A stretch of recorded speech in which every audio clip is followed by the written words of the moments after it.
What's up? I'm Jared. I play guitar. I'm Kennedy. I play guitar as well. We're in the Maine, by the way. Awesome. So you guys have been going almost non-stop for the past few years. You've changed up your sound, released acoustic albums, done several tours, and I'm curious to know what it is that truly keeps you guys going and gives you the drive to always try new things and be different and keep moving forward. And it's a combination of things. I feel like first and foremost, I think we're pretty lucky to have such a dedicated fan base. Absolutely. At this point in the career. I mean, we've always tried to interact and be, I don't know, just have enough content to keep our fans interested in what we're doing. And that, along with our tastes and our musical interests, have changed along the way. So that's kind of played into how we write. Yeah, I mean, it's partly the company we keep, like everybody that works with us, everybody in the band, and everybody in our crew, manager, everything are all really goal oriented, and we like to never be sitting still. So it's just it kind of is habit at this point to be super busy, but we're always busy. We're in and out of record labels and here and there, and so it's been really busy. But I think that we've learned a lot from it, and now that we're doing it independently, it's been probably the most rewarding part of it so far. So. Awesome. So tell me a little bit about Imaginary Numbers. It's an acoustic EP. How did the idea to do an acoustic EP come about? We hadn't done anything acoustically really, as far as like an EP or anything before. So and just seen like requests for it. It was and it was we realized we hadn't done anything like that, and we're actually building a studio back home right now. Awesome. And we had finally gathered enough components to put together a record, or at least an EP. So it's actually out of our management offices, 8123 back home. And so we set up. We've got a little control room and a tracking room, and Pat just bought a console. So it's kind of just breaking that in. Nice. Fell into place. So we took like a week or maybe a week, if that. And we had 5 new songs that either never made a record or were brand new. A couple of them were brand new, and we just kind of went in and started plugging away and came up with 5 songs. Awesome. So what's the significance of the title Imaginary Numbers? It's tough. You were about to. I have to jump into John's brain for a second. I didn't title it. I guess, I don't know, make up your own meaning. Kenny, go. Nice. It has to do with relationships, basically. I think they don't tell us a whole lot. No, well, it's just a little bit more in depth when coming from John. So and lyrically, it ties into what he was writing in one of the songs on the record. So I can't really say specifically what the meaning is. Okay, fair enough. So I've always been curious about this. What is the significance of the numbers 8123? And I also ask this because it's very rare nowadays that you'll see an artist that, whether they're independent or on a major label, that's so closely tied in with their management and their press team, and so closely working together and promoting each other to that nature. Yeah, that one we can't answer. Yeah, I have an answer for this question. Cool. Growing up, I grew up with John and our manager Tim. Yeah. We're all the same age, so we kind of ran together in high school and whatnot. And we used to go. There's a parking garage in Chandler, Arizona. We used to go there and hang out all the time. The address was 8123. Okay. And so it ended up working its way into a song on the first record, and then we didn't actually have a reason to name our management company until they kind of took over for us and started doing everything. Our 8123, our agency does everything. They're our record label now. Everything is done in-house pretty much. So we started to kind of brand it and make it something that became kind of a part of our band's culture. And so, I just think having those close ties with your friends and growing up and everyone having kind of a like mindset.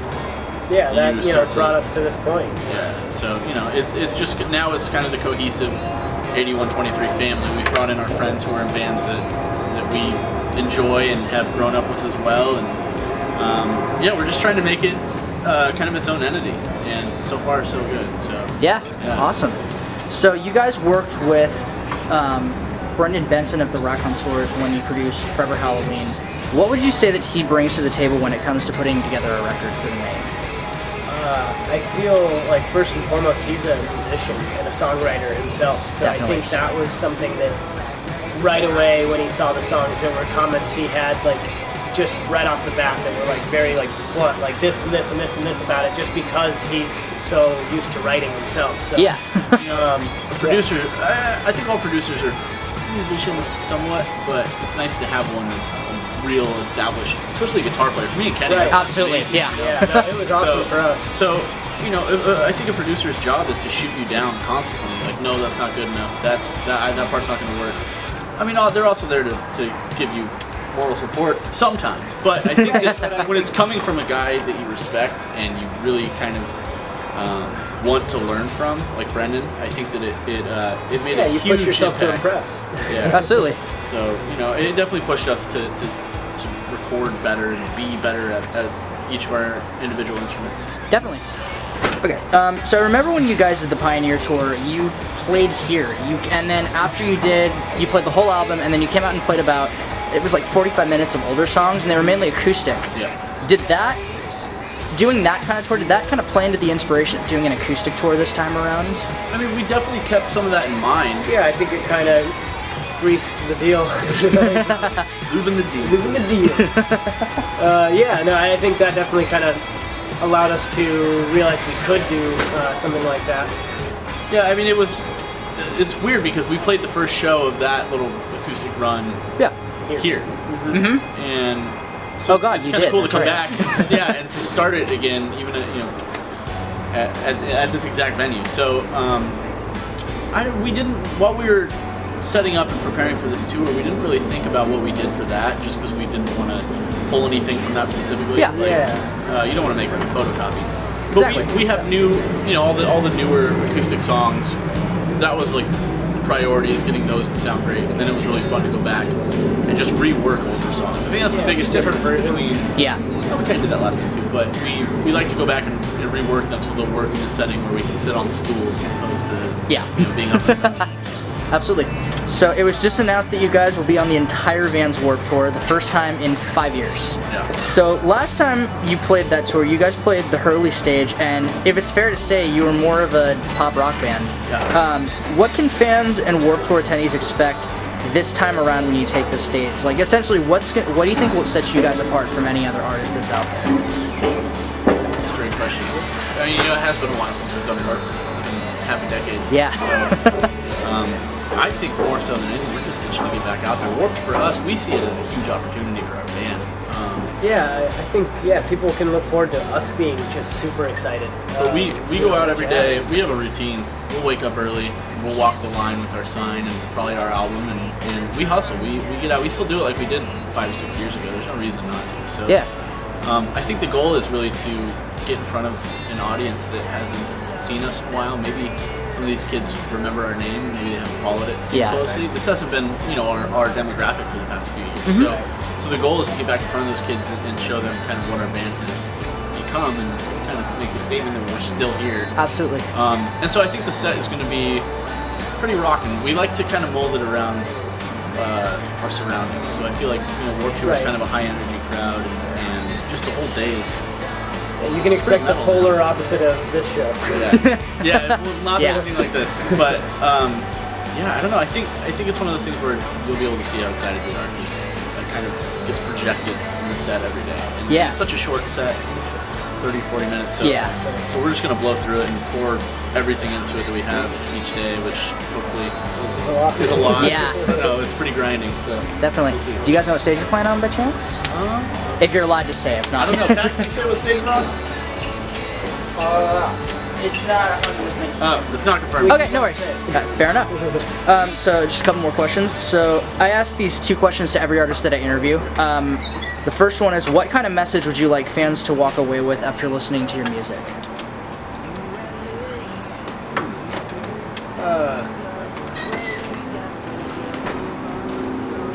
I think it's important to be yourself. I think that's kind of the thing that our band has tried to hang on to for the last 7 years, is do what you want to do and listen to what you want to listen to, and if it's us, great. If it's not, sorry. But I think that we've been through so much in the past 7 years, and the thing that's brought us through and carried us through everything has been staying true to what we started as, which was, we might not sound exactly the same these days, but the ideals are still, all the ideas that we have and the values that we have are still pretty much the same. And I think that if you're not willing to compromise those things, you can go pretty far, if your integrity is still intact. So That's right. hopefully, I mean, that's pretty wordy, yeah, but that's kind of the goal, and hopefully exactly. we project I think everything to do with our band is done with our own hands, and that's something we definitely want our fans to take away from that, is that you can do things. You go out and you set goals and you obtain them. I think that's Absolutely. And then the second question is, what does music mean to you?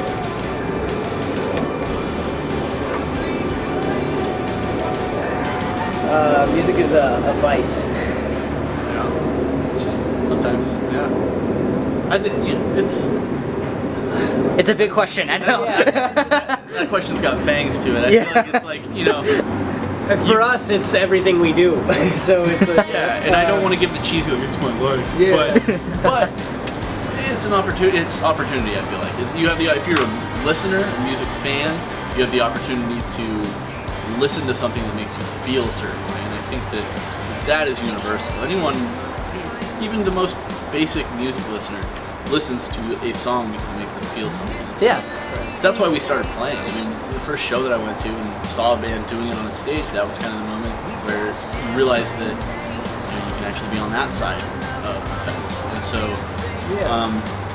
and that's really satisfying to be able to do that now.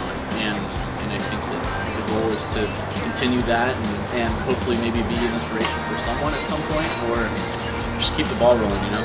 Awesome.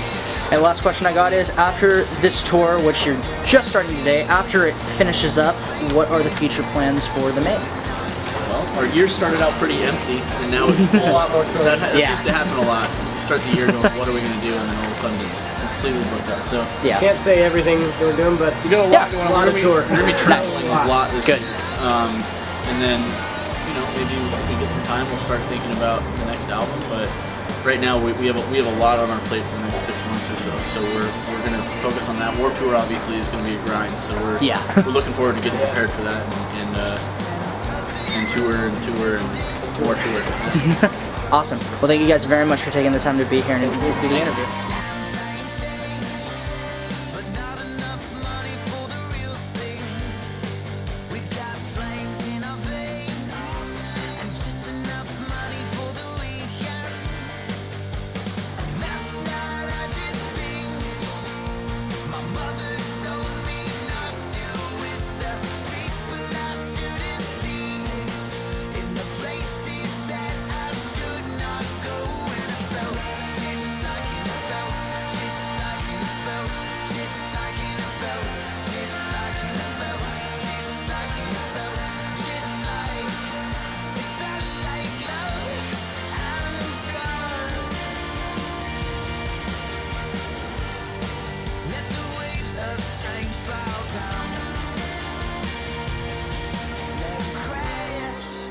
and